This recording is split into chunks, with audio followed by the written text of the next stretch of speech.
Hello, this is Matt Bunk with Authentic Hero. This is life. Take a deep breath in. All right, let's get started. In this video, I'm going to show you how you can become the best person that you can be when you walk into a job interview. Now, you know those people that can walk in. They're confident. They just know what they're doing. They feel good. They look good. That's not everybody. That's basically very rare. Now, what is the expectation? When you walk into an interview, it's a cold room. You could have one person, you could have six. They ask you questions like, tell me when you were a leader. They pick up their pen and they wait for your answer. And they write down. Most of the time they aren't even looking at you. So is it any surprise that most people aren't good at interviews? They're one of the most uncomfortable situations to be in. The interviewer doesn't want to be there. You don't really want to be there. But we have to overcome it because the interview is the only way we get to the job offer. So that's my promise to you. I think you can become fantastic at interviews. And how do I know this? Well, I've been bad. I've been very bad at interviews. I've been in interviews where I basically excuse myself. I used to sweat. The sweat would just bead on my head. And then my sweat would just bead out of my armpits. My shirt, jacket, everything would be soaked. I was nervous. I'd vibrate. Just sit there going, well, that's normal. That's the average person. But if you use that energy, I still vibrate. I still sweat, but I channel it. Up here, I'm clear, but I'm excited. And that's what people want to see. So, if we can teach you that, that's what I'm saying. If you can be like this, on guard, I'm ready for attack, you're golden. So, there's 6 modules to this course. It's all free. We'll get to that in a second. But what I'm going to do is take you through 6 different modules, and by the end of it, you're going to have a better feeling about yourself and be able to walk into that interview knowing what they expect from you and deliver. You're the best at being you. They want to find out who you are. You don't have to walk in there and be fake. You just got to be the best version of yourself. So why is this free? Well, not only is it free, I'm also going to include an ebook that's going to help you too. But in return, this is my expectation. I want you to share this link with others. That's it. I want to coach you. I want you to help me coach others and eventually get me on a high school or college stage doing a keynote speech for a noble cause, but that's your payment to me. Plus, when you watch these videos and read that ebook, don't treat it like it's free.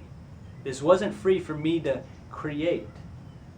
I've gone to trainings, I've spent years in Toastmasters, I've been practicing my speeches, all to bring this to you. So don't treat it like it's free. Treat it like it's worth $500, because it might be worth $5,000. Okay, so if you want the ebook, you want this training, sign up and I'll get it out to you. Again, let me be your coach. I'm the best and I will not let you down. I over-deliver and I expect the same from you. I'll see you at the next one. Bye.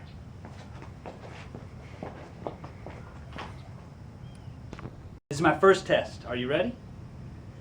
Okay, and if you can accept this honesty, I think you can make it to the end. But if this turns you off, quit now. Okay, Brendon Burchard is my mentor. And in one of his videos, he talks about the successful mind. Now, the unsuccessful person would say, I don't know how to do it. I give up. But the successful person says, I'm going to go learn how to do it. And that's who I need you to be. Second thing, I don't have those things. Let's just say, I don't have a nice camera, and I don't have a studio. But what does a successful person say? I'm either going to go get them, or I'm going to do what I have with what I have. And if you saw this scene right now, this is a ladder. This is an open park. I don't have the nice camera in the studio yet, but I'm doing what I'm doing with what I have. Number 3, I'm not like that. If you see me and think I'm an excellent speaker, thank you. But if you don't see yourself in what I'm doing, you don't have to be me. You just have to become the best version of you. It's an improvement. And a goal is you want to be like me if you're just starting, but if you're like me, you want to be like the next person, Brendon Burchard. And again, stop being a victim. That's the number 2 thing for me. No more victim, no more helplessness. This happened because of this happened, this happened. No. What did I make happen? What did I do wrong? Those are the kind of statements that we need now. Okay, now, my goal for you, I'm going to be a trainer. I'm going to help you get to where you need to go. And I'm the best. And I don't say that lightly either. I know I'm the best. It's not bragging. It's confidence. And I can say I'm the best because I know I'm going to give you my personal best. I over-deliver. I never want to let you down. Today's topic, how much does it cost when you don't get a job? You say nothing. I didn't get a job. Big deal. But are you tired of rejection? Now again, you're going to take some lumps down the road and that makes you grow. You're going to go through an interview and it's going to go bad. You're going to learn and you're going to grow. But think about the cost of an interview that you don't get a job offer on. I want to express that it's not free. You lose. So I want you to take it serious when you go to a job interview. So the first cost of gas, cost of whatever it took you to get there. Did you buy a new shirt, a new coat? Cost of time. Did you take off work to go for that interview? Or could you have sat at home and played with your dog? I mean, there's an opportunity cost to taking your time to go do an interview. So take it serious. Third, the opportunity lost when you don't get the job. Let's say you're sitting on debt, that debt's growing, and you take 3 more months to find the job when you could have landed that first one if you took it serious and dedicated yourself. So I'm just trying to say, be serious about these job interviews. Don't go at them lightly. Again, the interviewers don't want you to be there lightly. They want you to be dedicated and doing it for the right reason. So we're going to move on from this, talking about obstacles and challenges. Now, whatever job you're going for, whether you're just out of high school, out of college, been working, I assume that job is something that you currently don't do or you don't have experience with. So all you're walking into that interview with is what you've learned in the past. But what you've learned in the past isn't always enough. So when you walk in there, again, what we are used to when we're in high school is we sit in rows, we're consumed with information. I don't know how much is absorbed, but you need to figure out how to absorb more and how to communicate that you did absorb it. So just saying that you have a college degree doesn't mean a lot when you're talking to an interviewer. A piece of paper doesn't mean a lot, and I'm being honest with you. But if you can express, yes, I did that and I learned this, and communicate that back and forth, they see you as a huge value to their organization. Now again, if you've been working and you're now maybe going for a management role, you've never been a manager, but maybe you've learned from your manager what not to do or what to do. Never badmouth them, or her, but you gotta say, I absorbed something from it. Because again, you don't have the experience for what you're going for. That's why you're going for it. Very confusing. But anyways, that's what I want to say. Communication. You gotta learn how to communicate well. Last video. Now, we gotta get you able to answer interview questions. Because they're coming and they're awkward. Again, tell me when you were a leader. Tell me what you learned from this. Tell me what you've done with that. First off, don't say this. Don't say, I got a 4.0, I like math, and civil engineering's fun. That is the absolute wrong answer. It provides no value. Big deal that you got a 4.0 or a 3.0. I don't care. There's methods. The STAR method is common. You say, this is situation, task, action, result. There was a problem. I came and I solved it. I did this. The result was the company saved money. If you can develop that flow, that's the basic. That is gold.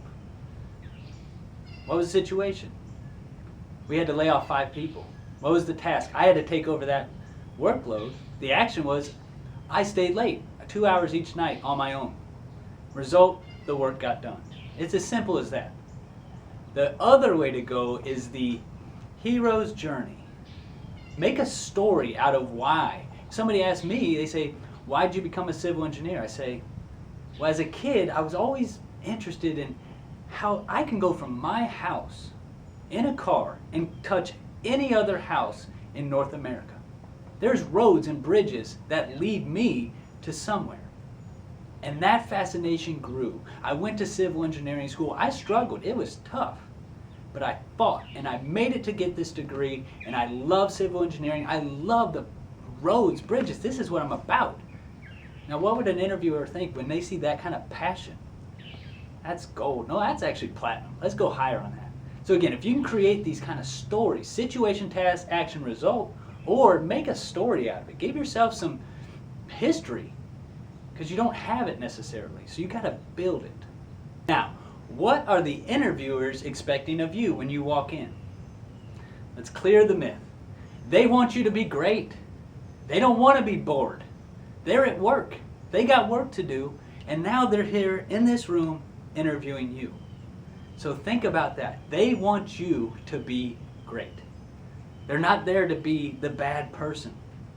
So walk in there, don't waste their time, be early, look right, dress right, and be great. They're rooting for you. It's still going to be awkward. They're going to ask you these required questions. They're going to take notes as required because they got to go sit in a room and decide who's the best candidate, but entertain them. Provide them value. Show that you're a self-motivated person with integrity. You're not going to let them down. And don't bore them. If you're in there for an hour and you bore them to tears, first off, they know what you're going to say. They know what you're going to sound like. They turn you off. They stop listening. They stop caring. You can't have that. So be energetic. Be alive. You're going to be nervous, but stay on track. Speak slow. It's okay. Again, I'm fired up. That's why I talk fast. But in an interview, it's okay to slow it down. I hope you've realized throughout this, I talk to you like you're the best. I speak to who you truly are, who you will become. I don't expect any less. From now on, when you speak to people, demand greatness. Don't settle for mediocrity. And again, walk around like you are the best. It's not arrogance. It's confidence. It's knowing who you are, knowing what you're capable of, and being willing to deliver it. Over-deliver. Always. Okay. Now, why do I do all this stuff? Why am I here? I'm not doing it to impress you. I'm here to impress upon you that these skills can be gathered. If you practice and you diligently work towards it, you'll get there. You'll become as confident as me. I'm still striving to be as confident as Brendan. Say, it's all a journey. It never ends. Don't see this as a one-time go and you made it. There's no graduation here. It's a continual mastery of your skills. So I appreciate that you stuck with me. I hope that you've learned. I hope that you've grown. And I want to say congratulations. Now you are ready to go get it. See you around.